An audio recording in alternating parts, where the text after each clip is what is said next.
Sorak-sorai penonton memenuhi stadion saat pertandingan penting Proliga dimulai.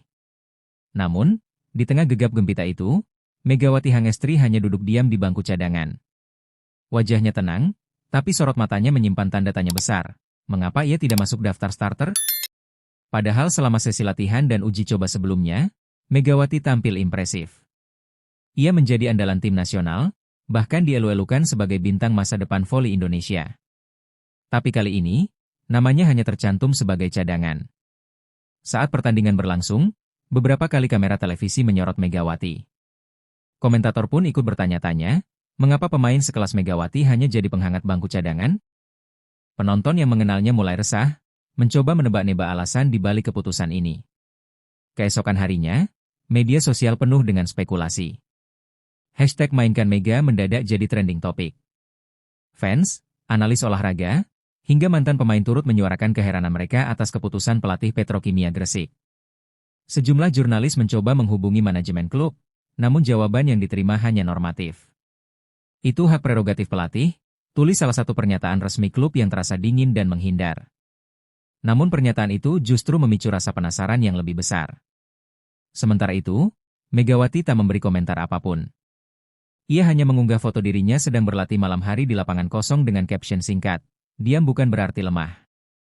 Unggahan itu langsung dibanjiri dukungan dari para penggemar.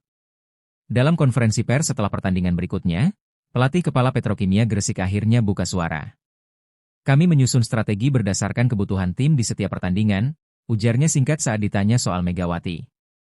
Namun nada bicaranya terdengar gugup, dan jawabannya terkesan menghindar. Banyak wartawan yang menilai alasan itu tidak memadai, mengingat Megawati adalah salah satu speaker terbaik yang dimiliki Indonesia saat ini. Ketidakhadirannya di lapangan sulit dipahami dari sisi teknis. Beberapa analis menyebut mungkin ada ketegangan internal atau keputusan manajemen di balik layar. Tapi sampai saat ini, tidak ada informasi yang benar-benar jelas. Yang pasti, Megawati masih belum dimainkan, dan pertanyaan publik belum terjawab. Setiap pagi, sebelum pemain lain tiba di lapangan, Megawati sudah lebih dulu memulai sesi latihannya sendiri. Ia melakukan spike, retrieve, dan drill dasar dengan intensitas penuh, seolah ingin membuktikan bahwa dirinya masih layak berada di garis depan. Tidak ada kata malas atau menyerah dalam kamusnya. Pelatih fisik yang melihat kegigihan Megawati hanya bisa mengangguk kagum. "Anak itu luar biasa," katanya kepada asisten pelatih. Tapi meski semangatnya membara, tetap saja keputusan akhir berada di tangan pelatih kepala, yang hingga kini belum berubah pikiran. Setiap kali pertandingan berlangsung dan Megawati tak juga dipanggil untuk masuk, hatinya terasa mengeras. Namun ia tetap tersenyum, tetap bersorak untuk rekan-rekannya, meski di dalam hati ada luka yang terus menganga. Ia tahu, satu-satunya cara untuk bertahan adalah terus menunjukkan dedikasi tanpa syarat. Suatu sore setelah latihan, kapten tim mendekati Megawati dan berkata pelan, "Kami semua tahu kamu layak main, Meg." Ucapan itu tulus, dan Megawati hanya bisa tersenyum kecil, mencoba menahan emosi yang sejak lama ditahan. Beberapa rekan satu tim mulai memberikan dukungan diam-diam. Ada yang mengajak latihan tambahan, ada pula yang sekadar duduk menemani Megawati di tribun saat pertandingan. Namun mereka sadar, posisi mereka juga rapuh. Menentang keputusan pelatih bisa berakibat fatal untuk karir siapapun. Megawati pun tidak ingin membuat keretakan dalam tim. Ia memilih tetap profesional, menjaga semangat tim tetap utuh, meski hatinya sendiri sedang diuji. Dalam diam, ia berdoa agar suatu saat kebenaran akan berbicara lewat jalannya sendiri. Kabar tentang Megawati yang terus-menerus dicadangkan akhirnya sampai ke telinga Hercules, mantan jenderal yang dikenal dekat dengan dunia olahraga. Ia sedang menonton berita malam saat wajah Megawati muncul, duduk termenung di bangku cadangan, sementara para fans menyerukan keadilan. Hercules langsung mengernyit. "Apa-apaan ini? Anak itu seharusnya jadi andalan, bukan penonton," gumamnya geram. Ia mengenal Megawati sejak lama, tahu betul bagaimana perjuangan dan dedikasinya demi voli Indonesia. Tak butuh waktu lama, amarahnya memuncak. Ia tak peduli siapa yang berkuasa di balik tim. "Kalau ini permainan kotor, harus dihentikan," tegasnya. Malam itu juga, ia memesan tiket ke Gresik. Ada pelatih yang harus diajak bicara, dengan caranya sendiri. Esok harinya, suasana markas latihan Petrokimia Gresik mendadak tegang. Sosok Hercules muncul dengan jas hitam dan tatapan tajam yang membuat siapapun menunduk. Beberapa staf saling berbisik, Tak menyangka nama besar itu akan datang langsung. Pelatih kepala, Coach Surya, sempat terdiam saat Hercules mengetuk pintu ruang taktik dengan keras. "Saya datang bukan sebagai tamu, tapi sebagai orang yang peduli," ujar Hercules tanpa basa-basi. Tatapannya menusuk, membuat Coach Surya terpaksa mengajak bicara di ruang tertutup. Di dalam ruangan, Hercules menggebrak meja. "Saya minta penjelasan kenapa Megawati disingkirkan dari tim inti. Jangan kasih saya alasan murahan."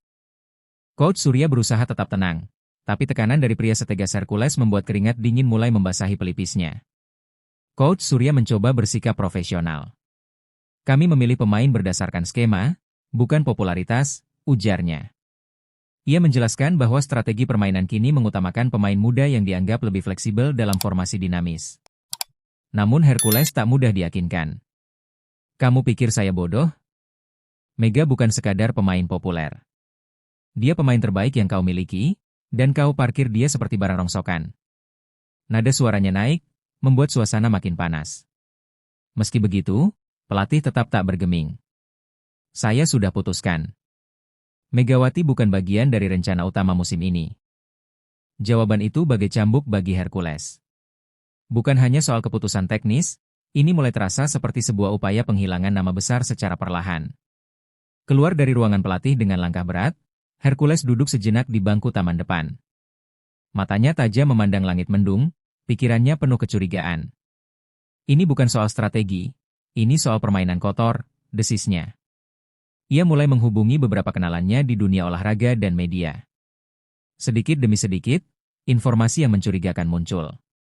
Ada indikasi bahwa agen pemain tertentu sedang menekan pelatih untuk memberi tempat bagi klien-kliennya, bahkan jika harus menyingkirkan Megawati. Hercules menghela napas panjang. Kalau ini benar, mereka bukan cuma merusak karir Mega, tapi merusak moral olahraga Indonesia, gumamnya. Keputusan pun diambil, ia harus kembali ke Jakarta dan menghubungi satu-satunya orang yang bisa membantunya mengguncang sistem, Panglima Jilah. Sesampainya di Jakarta, Hercules langsung menuju markas lamanya di kawasan Senayan. Ia mengunci diri di ruang kerjanya dan menyalakan rokok sambil menatap daftar nama yang baru saja dikumpulkan dari hasil penyelidikan kilatnya. Semuanya mengarah pada satu pola yang mencurigakan. Tanpa membuang waktu, ia mengambil ponsel dan menghubungi Panglima Jilah, teman lama sekaligus tokoh penting yang punya pengaruh besar di bidang pertahanan dan olahraga. "Jilah, ini urusan besar. Kita harus bicara," katanya singkat namun penuh tekanan. Panglima Jilah menjawab cepat. "Kalau ini soal Megawati, aku sudah dengar. Datanglah besok pagi. Kita akan buat mereka panik." Hercules tersenyum tipis. Pertempuran baru akan segera dimulai, dan mereka tak akan tinggal diam melihat talenta bangsa diinjak-injak. Di ruang kerjanya yang dipenuhi peta strategi dan piagam penghargaan, Panglima Jilah duduk menyimak cerita Hercules dengan penuh perhatian. Setiap detail tentang perlakuan terhadap Megawati didengarnya tanpa menyela, namun wajahnya makin merah seiring cerita berjalan. Anak itu sudah berjuang untuk negeri ini. Saat kita butuh kemenangan, dia berdiri di garis depan, ucap Jilah dengan suara berat. Tangannya mengepal di atas meja, menahan amarah yang mulai mendidih dalam dadanya. Bagi Jilah, ini bukan sekadar urusan olahraga, ini tentang harga diri bangsa. "Aku tidak akan diam. Ini saatnya kita turun langsung," kata Panglima Jilah akhirnya. Hercules mengangguk, lega karena tahu kini ia tidak sendiri. Mereka sepakat, esok pagi mereka akan menuju Gresik, dan takkan pulang sebelum kebenaran ditegakkan. Pagi itu, sebuah mobil hitam melaju kencang menuju Gresik, dikawal 2 kendaraan pengamanan. Di dalamnya duduk Hercules dan Panglima Jilah, berbincang singkat namun penuh makna. Tak ada basa-basi, hanya rencana untuk membongkar apa yang sebenarnya terjadi di tim petrokimia. Di sepanjang jalan, Panglima Jilah sempat membuka berkas-berkas hasil penyelidikan cepat dari anak buahnya. Beberapa nama agen pemain, sponsor, dan pejabat klub disebutkan. Kalau ini terbukti benar, akan ada yang dicopot dari jabatannya, katanya dingin. Sementara itu, Hercules lebih banyak diam. Pandangannya tertuju pada kejauhan, namun pikirannya sudah sampai ke lapangan latihan. Ia membayangkan wajah Megawati, penuh semangat tapi terabaikan. Hari ini, ia berjanji, semuanya akan berubah.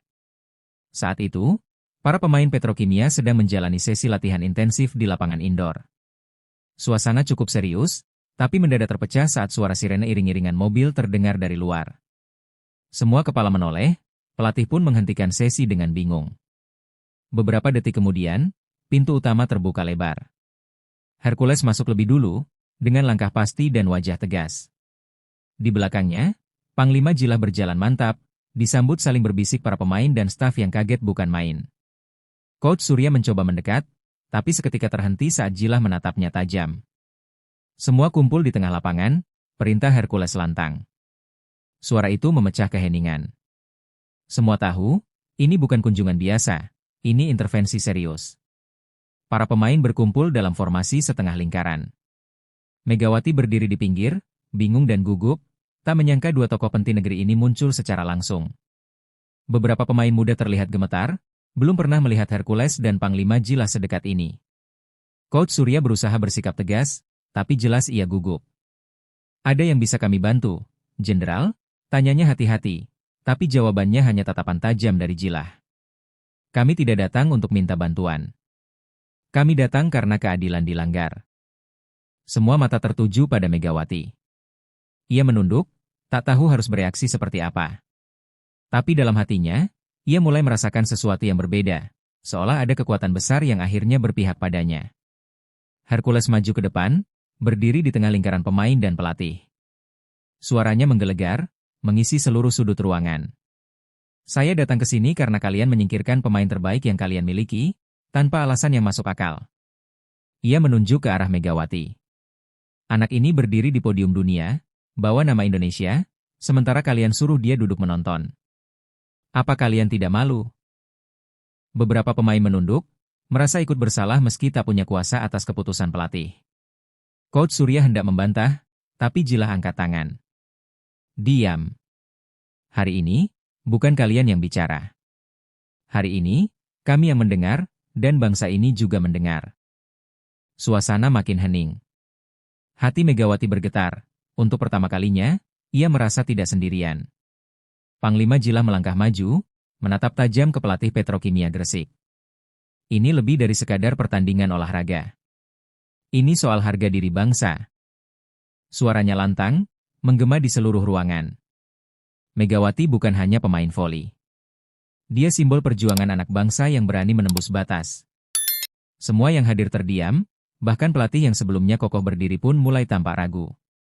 Jilah melanjutkan, kami tidak akan diam melihat orang seperti Megawati diperlakukan seperti ini. Jika kalian menganggapnya tidak layak, maka kalian sedang menginjak-injak harga diri Indonesia. Hercules berdiri di samping Jilah, menyuarakan dukungannya. Ini bukan soal seberapa banyak kemenangan yang kalian raih. Ini soal bagaimana kalian menghormati yang terbaik di antara kalian. Jika tidak, kalian akan menghadapi kami. Kedua pria itu menatap pelatih dengan tatapan yang menantang. Pelatih Surya terlihat kaku. Megawati mungkin hebat di luar sana, tapi dia bukan tipe pemain yang saya butuhkan di dalam tim ini, jawabnya dengan tegas. Suaranya terdengar penuh keyakinan, seolah tidak ada ruang untuk keraguan dalam pikirannya. Anda bicara tentang tipe pemain? Ini bukan soal tipe, ini soal kualitas. Hercules hampir tidak bisa menahan amarahnya. Jika Anda terus membiarkan ego Anda menghalangi prestasi tim, Anda akan kehilangan lebih dari sekadar Megawati. Anda akan kehilangan seluruh kehormatan tim ini. Namun, pelatih Surya tetap tak bergeming. Keputusan saya sudah final. Tidak ada yang akan mengubah itu, jawabnya dengan dingin, menandakan bahwa ia tidak akan mudah dipengaruhi meski dua tokoh besar sedang berdiri di hadapannya. Panglima Jilah melangkah lebih dekat, menatap Coach Surya dengan mata yang tajam dan penuh peringatan. Jangan bawa dendam pribadi ke lapangan. Ini bukan tentang Anda atau Megawati, ini tentang masa depan olahraga kita, katanya tegas. Jika Anda tidak bisa meletakkan kepentingan pribadi di samping, saya akan pastikan Anda tidak akan pernah menangani tim ini lagi. Suasana menjadi semakin tegang. Para pemain dan staf lainnya hanya bisa diam, tak berani bersuara. Jilah melanjutkan, tim ini harus lebih dari sekadar kumpulan pemain. Ini soal kebanggaan dan kehormatan negara. Jika Anda tidak mampu mengelola itu, kami yang akan mengambil alih. Coach Surya terdiam. Kata-kata Jilah benar-benar memukul telak. Ia tak bisa lagi mengelak dari kenyataan bahwa keputusan ini lebih besar dari sekadar masalah tim. Ini soal integritas dan rasa hormat. Beberapa jam setelah pertemuan tersebut, wartawan mulai berdatangan ke Gresik. Berita tentang kedatangan Hercules dan Panglima Jilah menyebar cepat. Media sosial, televisi, dan koran tak berhenti memberitakan insiden besar ini, dengan tajuk utama yang berbunyi, tokoh olahraga dan Panglima Jilah pihakan Megawati dalam konflik tim Proliga. Skandal di Petrokimia Gresik, begitu judul yang muncul di salah satu saluran berita nasional. Para jurnalis mulai mengorek lebih dalam soal latar belakang konflik ini, menggali keterkaitan antara agen pemain, sponsor, dan kebijakan pelatih. Setiap detil tentang penanganan Megawati disorot dengan tajam. Tentu saja, laporan ini memicu gelombang reaksi dari berbagai pihak. Para penggemar voli mulai bersatu, menuntut kejelasan dan perubahan. Sebuah momentum yang semakin memperbesar tekanan kepada pelatih dan manajemen Petrokimia. Sekitar 24 jam setelah berita ini meledak, akun media sosial Petrokimia Gresik dipenuhi oleh ribuan komentar dari penggemar yang marah dan kecewa. Mainkan Megawati adalah hashtag yang menjadi viral, dengan ribuan komentar yang mendukung pemain muda ini dan mengecam keputusan pelatih. Netizen mengungkapkan ketidakpuasan mereka dengan berbagai macam cara. Ada yang membuat meme, ada yang menulis petisi daring, bahkan ada yang mengancam akan memboikot pertandingan Petrokimia Gresik jika Megawati terus dipinggirkan. Para penggemar yang sebelumnya diam, kini tidak lagi menahan diri. Mereka melontarkan kritik tajam terhadap manajemen dan pelatih. Ini bukan hanya tentang voli, ini tentang keadilan, tulis salah satu pengguna Twitter. Kalian mematikan impian seorang anak bangsa demi ego pribadi. Harus ada perubahan, ujar lainnya. Tekanan semakin kuat, dan manajemen Petrokimia mulai merasa terjepit. Di tengah badai kritik yang mengguncang, Megawati tetap menunjukkan ketenangan luar biasa. Ia menghindari berbicara terlalu banyak, memilih untuk fokus pada latihan dan persiapannya meski tidak tahu apakah kesempatan itu akan datang. Namun, di dalam hatinya, ada perasaan yang mulai tergerak, sesuatu yang lebih besar dari sekadar kemenangan atau kekalahan. Setiap kali ia mendengar berita atau membaca pesan dari para penggemar yang mendukungnya, hatinya semakin kuat. Meski ia tak banyak bicara, Megawati merasa dihargai oleh orang-orang yang tahu kualitas dan perjuangannya. Aku harus tetap berjuang. Ini bukan hanya untuk diriku, tapi untuk mereka yang percaya padaku, pikirnya. Dukungan dari luar, dari para netizen dan penggemar, memberinya kekuatan baru. Megawati tahu bahwa saat ini bukan waktunya untuk mundur. Mungkin, inilah saatnya untuk menunjukkan bahwa dirinya lebih dari sekadar seorang pemain cadangan. Manajemen Petrokimia Gresik, yang sebelumnya terlihat terkesan abai, akhirnya memutuskan untuk turun tangan. Setelah tekanan besar dari media, fans, dan berbagai pihak, mereka memanggil semua pihak yang terlibat dalam masalah ini untuk sebuah pertemuan khusus. Para pejabat klub, pelatih, dan staf manajemen hadir, serta beberapa perwakilan dari tim. Dalam ruang pertemuan yang penuh ketegangan itu, perwakilan manajemen membuka diskusi. Kami ingin masalah ini selesai dengan cara yang baik. Semua pihak harus terbuka. Kita di sini untuk mencari solusi, bukan untuk memperburuk keadaan, kata mereka dengan suara tegas. Megawati yang hadir dengan penuh kesabaran, tetap menjaga sikap tenangnya. Hercules dan Panglima Jilah juga duduk di sudut, siap jika situasi memanas lagi. Pertemuan ini adalah kesempatan untuk mengungkapkan semua masalah yang ada di balik layar. Manajemen Petrokimia membuka kesempatan kepada semua pihak untuk berbicara secara terbuka. Kami ingin mendengar dari pelatih, dari Megawati, dan dari semua pihak yang terlibat. Apa sebenarnya yang terjadi di dalam tim ini? Tanya perwakilan manajemen. Pelatih Surya, meski tetap terlihat kikuk, akhirnya mulai membuka mulut. Ini bukan masalah pribadi, tapi lebih pada taktik dan kebutuhan tim, jawabnya dengan suara pelan, namun masih ada nada defensif dalam jawabannya. Namun, pelatih itu tak dapat lagi menahan tekanan. Setelah beberapa menit, dia akhirnya mengakui ada hal yang lebih dalam dari sekadar taktik permainan. Hercules tak menunggu lama. Ayo, jelaskan semuanya. Apa sebenarnya yang terjadi di sini? Teriaknya. Sebuah pertanyaan yang mengarah pada satu hal yang lebih besar, keterlibatan konflik pribadi yang ternyata menjadi akar masalah ini. Setelah beberapa saat, pelatih Surya akhirnya mengakui sesuatu yang mengejutkan. Memang ada masalah pribadi yang sudah lama saya pendam dengan agen Megawati, ungkapnya dengan nada menyesal. Kami pernah berselisih tentang beberapa hal di masa lalu, dan itu mempengaruhi keputusan saya. Hercules dan Panglima Jilah saling berpandangan. Megawati terdiam, tidak menyangka bahwa konflik yang terjadi begitu jauh. Jadi, Kalian menilai saya bukan berdasarkan kemampuan saya, tapi berdasarkan masalah pribadi? Tanya Megawati dengan suara tenang namun penuh makna. Pelatih itu menunduk, tak bisa lagi mengelak. Saya salah.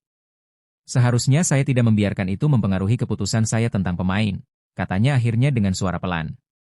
Pertemuan itu hening sejenak, dan manajemen mulai merasa bahwa masalah yang sebenarnya telah terungkap. Beberapa hari setelah pertemuan itu, keputusan penting diumumkan, pelatih Surya diganti. Manajemen Petrokimia Gresik tidak dapat lagi membiarkan masalah pribadi mengganggu perkembangan tim. Seiring dengan perubahan pelatih, Megawati dipanggil untuk kembali menjadi bagian dari tim inti. Pertandingan pertama Megawati setelah pengumuman tersebut berlangsung dengan dramatis. Di menit-menit terakhir, dengan skor ketat, Megawati dipanggil untuk tampil sebagai pemain penentu. Ia masuk ke lapangan dengan tekad bulat, dan dalam aksi penuh semangat, ia mencetak poin kemenangan yang mengubah jalannya pertandingan. Seluruh stadion meledak dalam sorakan. Rekan-rekannya berlari ke arahnya, merayakan kemenangan besar. Megawati tersenyum lebar, merasakan kemenangan yang lebih bermakna dari sekadar skor.